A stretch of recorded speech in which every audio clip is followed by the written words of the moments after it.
team that can solve that problem for them. And I now know, after investigating my own stories and listening to my own stories and spending some time with my stories, I know that I have the ability, because it's always been there, to solve that person's problem or to fix that business over there. That story listening comes first. And very often, just imagine somebody's working as an accountant for a big company, but they always wanted to found their business and whatever that business was. They wanted to be their own boss. That idea of sitting in their easy chair with their comfortable shoes on and their favorite beverage in their hand, and maybe they do it every Thursday night, and they just sit and they write down on a Post-it note. I remember this story. My grandmother said, one day, I believe you're just going to be a great leader, because the way I see you work with these other kids when you're playing, you always seem to be the leader. And the grandmother said that to that woman when she was 6 years old. And she writes that on a Post-it note. My grandmother told me then, and my grandmother told me again when I was 13. And then my grandmother, when I graduated from high school, she told me again. She's always told me that. I've taken it for granted, but I really honor my grandmother.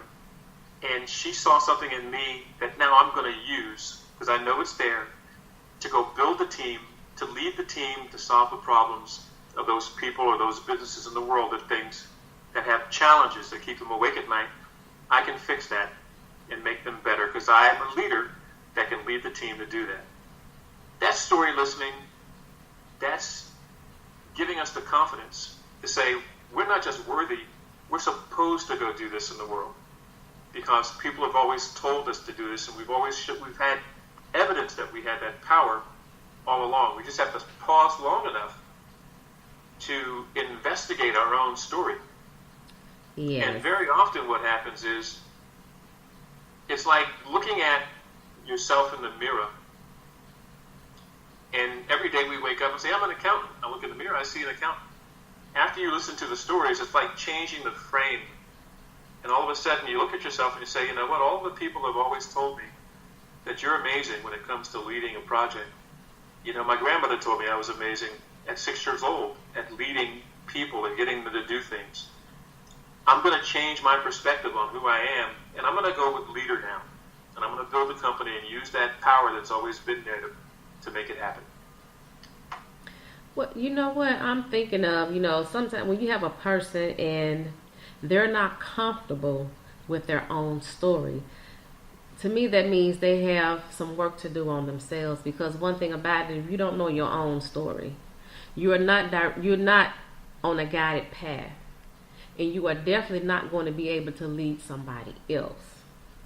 So when a person is not comfortable with their own story, or fail to know what their story is, how could they tap into that? Well, here's a little bit of my story that kind of really goes right to what you're saying. Remember, I said I was a high-powered technology salesperson working with some of the biggest companies in America and making a bunch of money. When I decided to go off and do social media marketing for small and medium-sized businesses, I actually moved from California to New York, and I'm working with small fashion brands, a men's fashion line.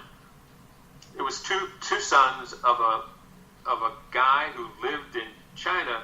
The Italian guy lived in China, and he made fabric for Gucci and Fiorucci and all these big brands. And he said to his sons, if you guys start a fashion line in America, I'll give you the fabric, and I can even give you access to my designers, and you could do something there, because I know you want to. So these two brothers started a company in New York, and one of the brothers hired me to help them do social media. I was working with them. It's probably been 3 months, maybe 4 months I've been working with them, and they're starting to get a lot of attention from big brands like Diesel, and Bergdorf Goodman is a big fancy company on Fifth Avenue in New York City. And they get a meeting with a VP from Diesel and an EVP, Executive Vice President from Bergdorf Goodman. And I'm like, wow, we are on fire. This is great. You guys have a good time at the meeting. And they looked at me and they said, no, Art, you're coming with us. I said, why do I need to go? They said, because you need to be there. I kicked and screamed and I said, no, you're coming. I didn't think I was worthy of being in a meeting with these big executives from these big fancy fashion brands. I was quite comfortable with the small emerging brand that had hired me. But these big names that I knew that were in the big magazines that, sold, trench coats for $5,000, I'm like, these guys are out of my league. I don't know what I'm going to bring to the conversation, but if you say I've got to go, you're paying me, I'll go. There were only 6 of us in the meeting. 2 people from myself and a colleague, a woman, that was the one who was insisting that I be there. Then there were 2 people from Diesel and 2 people from Bergdorf Goodman. The meeting goes, talk about a lot of interesting stuff, and I pipe up and say one thing. I don't even recall what I said, but I got brave and I added some value to the meeting, I thought. The meeting concludes. The guy from Diesel walks up, shakes everybody's hand, and smiles, walks out of the room. The woman from Bergdorf leans over to my colleague, who's next to me. I'm sitting here, then my colleague, and then the woman from Bergdorf leans over and talks to the woman that I'm with. And then she gets up, shakes hands, and she walks out of the room. And my colleague looks at me and says, you know what she said? I said, no. She said, we're going to give you the business. And I'm like, wow, that's fantastic. She said, you know why she said that? I said, no. She said, because it was what your creative director said. I said, ooh, was that you? She said, no, she thought you were the creative director. This long story is to say that I didn't feel worthy. I know I'm smart when it comes to technology and social media. At that moment in time, I didn't feel worthy to be in the room with all these fashion people with these big responsibilities and from big brands. I felt like I was out of my league. I was out of my element. I didn't feel worthy. The biggest, most important person in the room thought I was her equal. So very often, the story we tell ourselves is not true. What people see in us, we should listen to. I listened to that story that was told to me by my colleague, that was told to her by the EVP from Bergdorf, when I started to own it. I said, if that Bergdorf person thinks I'm the creative director, got started, I'm going to be the creative director. I'm not going to deny myself my own power. And here's what's interesting, Sheila. That was kind of a turning point for me, because then I got my easy shoes on and sat in my rocking chair, and I would sit back and say, that's amazing. That woman thought that I was a creative director when I didn't think I was even worthy of being in the room with them. Has that ever happened before? And sure enough, I think in the prior year, I was working with the Chamber of Commerce, and an executive coach said, you do social media, there's this company I'm working with, I think you should talk to them, they could use your help. And it was a young guy who was a partner in a marketing company that did business with pharmaceutical companies. Merck, Johnson & Johnson, another, company that was doing business with big companies. And I was flattered that the executive coach thought that I was somebody who could help them. I'm working with this guy, we're doing our thing, and eventually I find myself meeting with him one-on-one in his corner office in his new company, and we're just talking. And we're about 45 minutes into this conversation, and he's standing there. He's at the whiteboard, and he's drawing on the whiteboard his plan and his strategy for marketing his new company.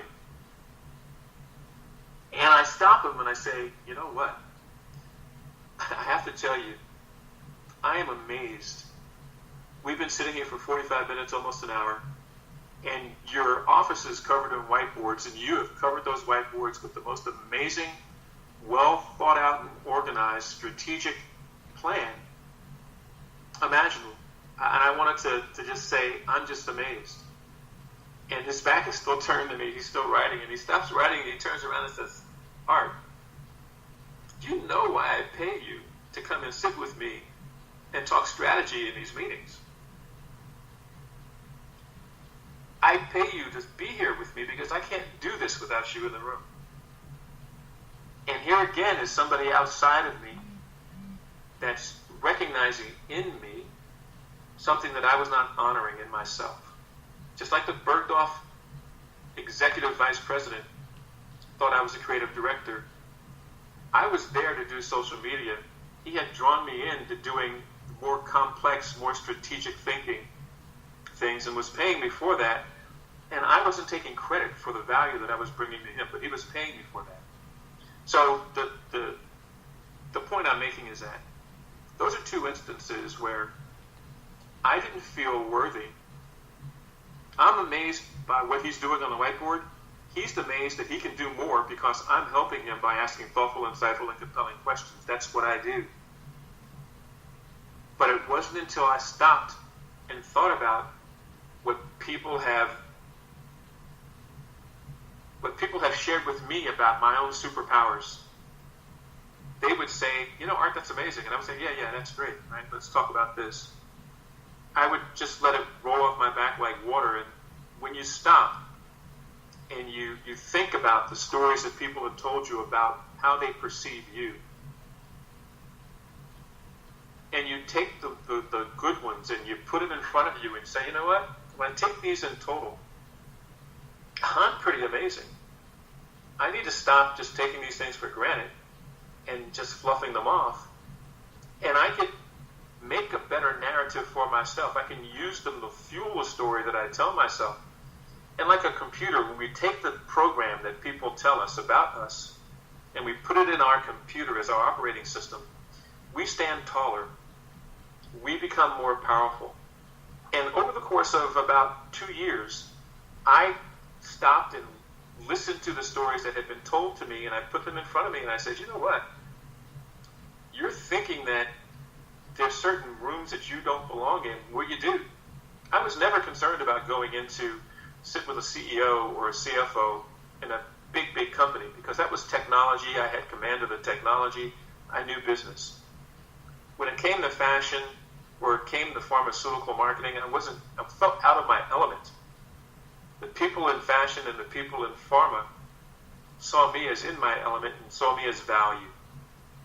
So when I stopped and I took everything in total, I changed my story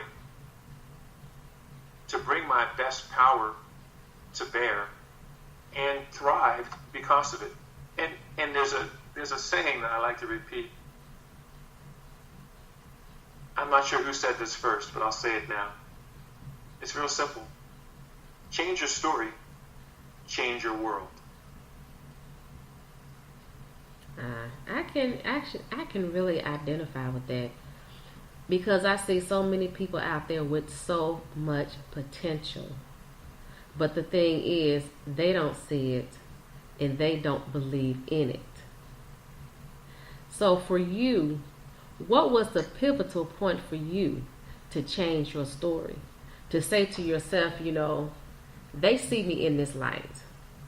And now you are thinking this to yourself now. What is it about me that they see that I don't see? So what was that pivotal point for you to change your story?